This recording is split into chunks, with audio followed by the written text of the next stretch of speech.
ભારતની ટીમે 2013 પછી એક પણ આઈસીસી ટ્રોફી જીતી શક્યું નથી. શું આ વખતે રોહિત શર્માની ટીમ T20 વર્લ્ડ કપની ટ્રોફી જીતીને જ ભારત આવશે? ભારતની ટીમે છેલ્લે 2011માં મહેન્દ્રસિંહ ધોનીની કેપ્ટનશીપમાં ઓડીઆઈ વર્લ્ડ કપ જીત્યો હતો. મહેન્દ્રસિંહ ધોનીએ 6 મારીને મેચને ફિનિશ કરી હતી અને ભારતને ઘણા સમય પછી વર્લ્ડ કપનો ખિતાબ જીતાડ્યો હતો. તે પછી ભારતની ટીમ 2013માં ચેમ્પિયન ટ્રોફી જીતી હતી અને ગયા વર્ષે રમાયેલી ઓડીઆઈ વર્લ્ડ કપ જીતવાની ભારતને તક હતી, પરંતુ ઓસ્ટ્રેલિયાએ ફાઇનલમાં ભારતની ટીમને હરાવીને ભારતનું ઓડીઆઈ વર્લ્ડ કપ જીતવાનું સપનું ચકનાચૂર કરી નાખ્યું હતું.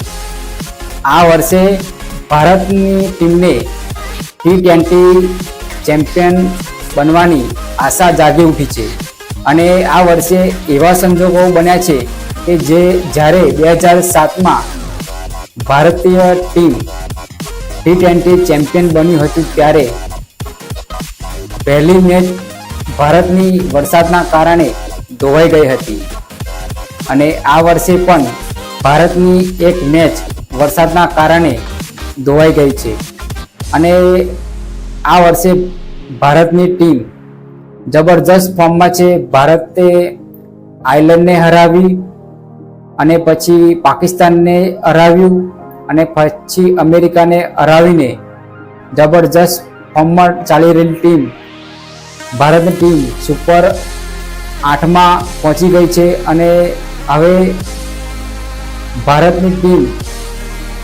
સુપર 8નો પહેલો મુકાબલો અફઘાનિસ્તાન જોડે રમશે અને ફરી એકવાર રોહિત શર્માની ટીમને વર્લ્ડ કપ જીતવાનો મોકો મળે છે અને ભારતના ક્રિકેટ ચાહકો રોહિત શર્માને ચેમ્પિયન ટ્રોફી જીતીને ભારત આવે તેવી રાહ જોઈને બેઠા છે. તો શું આ વખતે રોહિત શર્માની ટીમ ચેમ્પિયન ટ્રોફી ઉઠાવશે?